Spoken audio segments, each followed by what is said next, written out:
FlexSale.com. Prices and inventory change daily. Offer does not include dealer upcharge. Undercutting, rust proofing, factory surcharge, or delivery fee. See website for details. Do you have areas that have started sagging or drooping? Is what you're looking at not quite the same as it was years ago? Are there enhancements you've been putting off? Is there serious damage you need fixed? Then call on us, Damage Control Services, when your roof is sagging and the drywall is drooping after a storm, or your home just needs some enhancements. From damage repairs to new construction, Damage Control Services is here to help. Hi, I'm Leah Caruso with Strive Rehabilitation, inviting you to join me Thursday at 11 a.m. for Health Matters. Ocala Health and Strive have teamed up to bring you the latest information on good health services available to you right here at home. This vital information will help you make informed decisions about your health. So don't forget to join me here at 11 a.m. Thursday. It's news you can use from Ocala Health, Strive, and your friends here at WOCA. Hi, I'm Seth with AA Lock, Dock, and Security. Have you ever thought about the locks or security on your house or business? Have you ever wondered why the keys to your new car cost so much? Well, at AA Lock, Dock, and Security, we can help with securing your valuables. We can even replace those expensive transponder keys. We can give you the knowledge that no one else will. Call AA Lock, Dock, and Security at 867-1965. That's 867-1965. The weather is brought to you by myfwc.com. Safe boating is no accident. Intervals of clouds and sun today with a passing shower, high 81 to 85. Partly cloudy and mild tonight, though 63 to 67. More clouds and sun tomorrow with a passing shower, high 80 to 84. On Saturday, sun, some clouds, and a shower or thunderstorm in the afternoon, a high 81 to 85. From the Florida Weather Center, I'm meteorologist Joe Lundberg. All right, thank you, Joe. 12 minutes before 8 o'clock. Thank you for tuning in this Thursday morning, and thank you for being there during the health little segment. The only time we had to squeeze Dr. Abrams in was that time slot. I know we normally will use that time slot for something political or something silly or something light, but it's an important topic, and since he had a very, very small time frame, he was able to come on. That's why we squeezed him in right there. There is a ribbon cutting today at 3 p.m. this afternoon at Purium Health Products. They make, products that are organic, non-GMO, vegan. They have a 10-day celebrity transformation thing that they do. It cleans out your toxins on a cellular level, it says here. You could use it to lose weight, improve your health, etc. Anyway, so they're having a ribbon cutting here in Ocala at 3 o'clock today. They are located downtown Ocala, across from the Ocala-Marion County Chamber and Economic Partnership. If you know where that is, the address is 405 Southeast Osceola Avenue here in Ocala. So join them and congratulate them on their business, and maybe check out what they have to offer. That's one of the benefits, by the way, of being a member of the Chamber and Economic Partnership as a business. You have these ribbon cuttings to kind of kick off. It doesn't have to be just your grand opening. Mm-hmm. You can have a new product. You can have a new anything. Right. I don't know the rules, but I'm sure they'll be able to tell you them. But I know that they've asked us to announce this for them, and I know a lot of folks show up at these things. And ribbon cuttings have become a really great marketing tool. Mm-hmm. Because especially if you have other reasons for the public to show up, like you have an entertainer, a celebrity, or food. I remember Vanna White years ago was at a ribbon cutting for a grocery store, and the place was packed. I bet it was. It was packed. Now, I don't know how you get them, but we've got we got Bobby Goldsboro in town, right? Sure. We got Mel Tillis. We got John Travolta. Yeah. Sometimes Reba McEntire lives here, I think. Yeah, right? exactly. And who else? Shania Twain is here sometimes. I didn't know that. No, somebody was telling me that either. the other day. And Kirstie Alley is here sometimes. Olivia Newton-John. Yeah. Is here. Yep. I mean, it's probably not easy to get them to come to your ribbon cutting, but I don't know if you got some pull. Who knows? I don't know how this stuff works. Yeah, you never know. Just write them a check and they'll be there. Trust me, though, getting us radio geeks to show up doesn't do anything for you. No. Nobody shows up. Hey. Yep. It's Larry and Robin. Hey. And if you do have a business that does not have a brick and mortar building, the CEP will hold the ribbon cutting at their office, so you can get the word out about your business, about what you do. So there's always to have a ribbon cutting. All right. So I have the how-to guide for manipulating the truth. Okay. All right. So this is our political chat for the morning, because you know this happens all the time. If you look at the story of the folks who say, and the news that reports, for example, that the governor of Florida has ordered his people to never use the words global climate change or global warming or anything like that. And then there's the other story that he says that he says, no, I never said that. I mean, either way you look at it, I mean, I got the answer for the whole global warming thing, and I've said it 100 times. The people who say there's global warming want us to be better stewards of the environment. The people who don't believe that human beings are creating global warming also want to be better stewards of the environment. So since you both agree on that, forget the argument part, because the real practical part of your argument is being ignored because of your silly argument. Exactly. Now, the same thing is true if you think about the letter written to Iran by the Republicans. They say this is treason.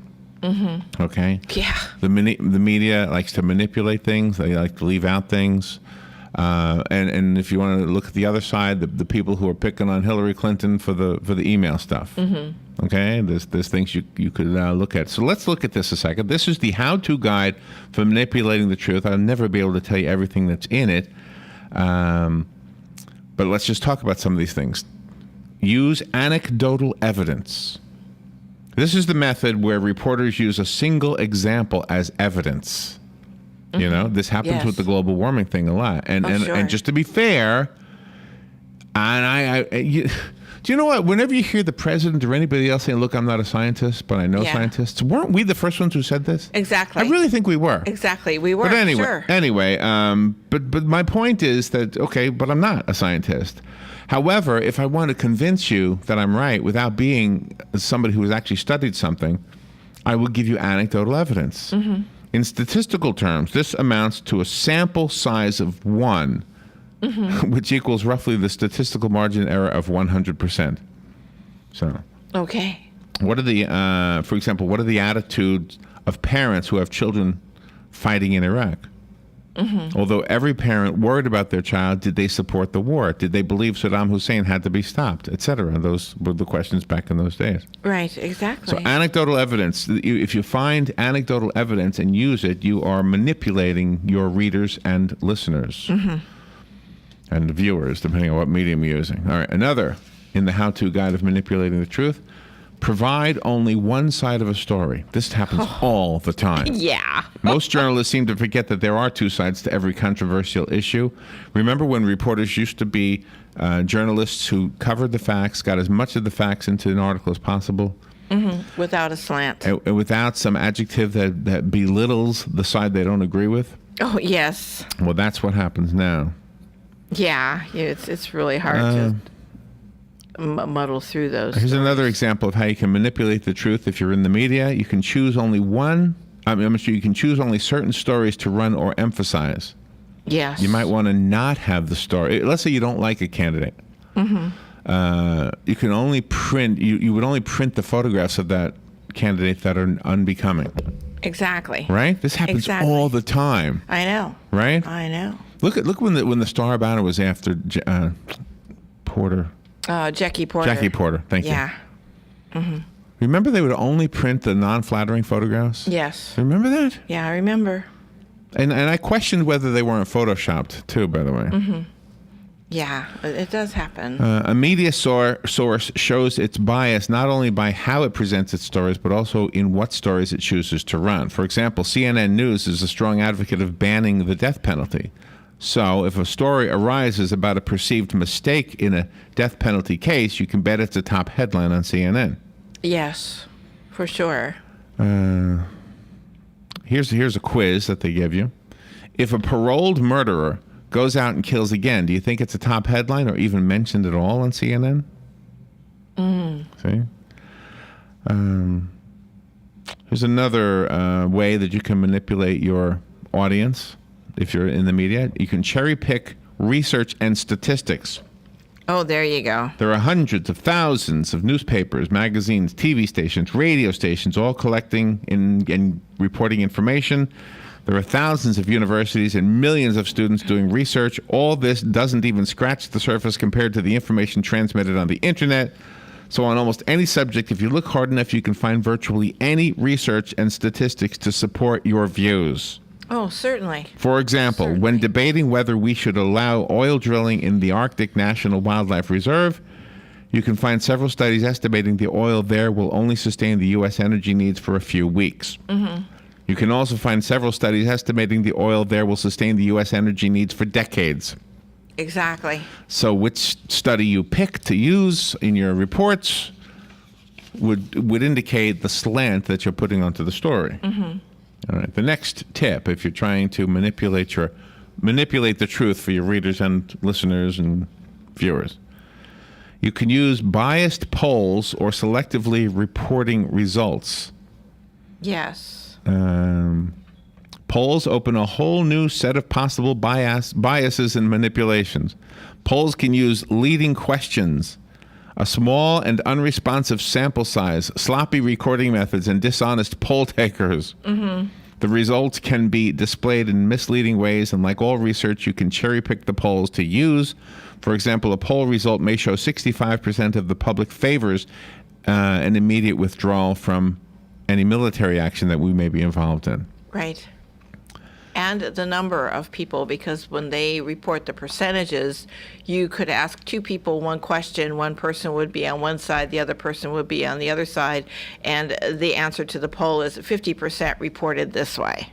They don't give the actual numbers, just the percentage. All right, so another thing you can do if you want to manipulate the truth for your audience, in the how-to guide for manipulating the truth. I love this guide you put together. I didn't put it together. I got it off the line. Oh, yeah. okay. Joe Masurley is who you would credit this with. Oh, He wrote this. Using out-of-context quotes and clips.